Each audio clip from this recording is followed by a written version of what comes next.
الثعلب القطبي أو الثعلب الأبيض، ثعلب صغير موطنه القطب الشمالي، يمتلك قوة سمع حادة ويستطيع الحفر كالكلاب.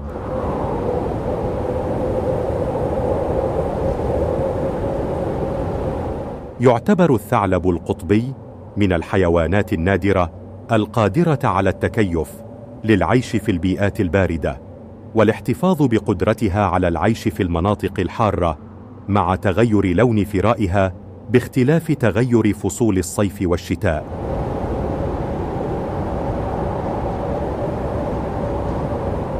تمتلك ثعالب القطب الشمالي حاسة شم قوية جدا، بواسطتها يمكنهم شم رائحة الجثث التي غالبا ما تتركها الدببة القطبية على بعد 40 كيلومترا.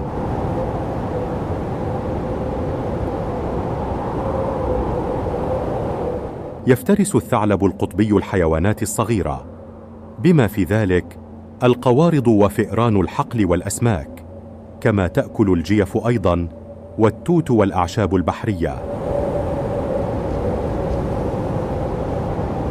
كما أن طبعها الماكر يمكنها من تتبع حركة الدب القطبي، فيرصد حركته من الفتك بالفرائس، وبعد أن ينتهي يكمل الثعلب ما تبقى من الدببة.